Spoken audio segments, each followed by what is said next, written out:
Bonjour à toutes et à tous, bienvenue sur la chaîne. Aujourd'hui, je vais me re-regarder Bloodshot. Alors pourquoi je vais me le regarder? Parce que je l'ai vu il y a à peu près lors de sa sortie en 2020, je l'avais vu à sa sortie, je l'avais trouvé correct. C'était pas le film de l'année bien sûr, mais c'était un bon film, pour moi c'était un bon film de Vin Diesel, qui change un peu de ce qu'il fait dans les Fast and Furious et le reste, hein, parce que je n'accroche pas du tout les Fast and Furious moi, et je préfère plus quand il se penche sur des chroniques de Riddick ou ce genre de choses. Donc je laisse toujours une petite chance à ce genre de film de Vin Diesel qui veut un peu changer de style. Et celui-là, il m'avait un peu marqué sur certains trucs. Donc je me suis dit, bah tiens, je l'ai racheté en Blu-ray à pas cher, je l'ai trouvé pas très cher, je me suis dit, bah je vais me le refaire. Donc c'est parti pour se le faire, puis peut-être pour le faire découvrir si vous ne connaissez pas. Avant de partir, j'ai oublié de lire le synopsis. Alors, Ray Garrison, alias Vin Diesel, est un soldat tué en mission. Ramené à la vie par le RST Corporation, l'organisation l'a transformé en super-humain. Des nanotechnologies coulent désormais dans ses veines, ce qui le rend pratiquement invincible.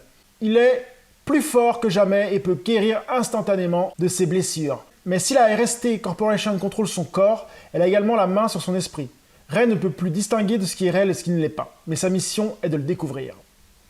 Bon, je trouve que dans le synopsis, comment je pourrais dire, il spoil. Bah, ils disent un peu trop sur le scénario pour moi. Parce que moi, je l'avais découvert sans lire le scénario et je pense que là, il y a un peu de trop pour moi. Enfin, bref. Donc c'est parti pour revoir ça. Alors, je viens de me refaire Bloodshot. Bon film, hein. Ce sera pas le film de Vin Diesel, top des films Diesel, hein. Il y a mieux au niveau de Vin Diesel, mais ça reste un bon film. Pour plusieurs raisons, déjà, l'action est vachement bien dosée, il y a bonnes actions, les effets spéciaux sont assez sympas, et rien que pour deux scènes, pour moi, ça vaut le coup, rien que pour la scène où ça se passe dans un tunnel, avec de la farine, il y a un camion de farine qui s'écroule, et dans le tunnel, il y a la baston, les gunfights avec la farine et tout, rien que cette scène-là, elle vaut le coup, hein. Elle est vraiment bien réalisée, bien faite et tout. Et la deuxième scène qui est pour moi assez sympa, c'est la scène dans un ascenseur. Un ascenseur, il y a une baston dans un ascenseur. Rien que ces deux scènes valent le coup de voir le film. Après, ça reste un scénario classique, mais un scénario assez sympa.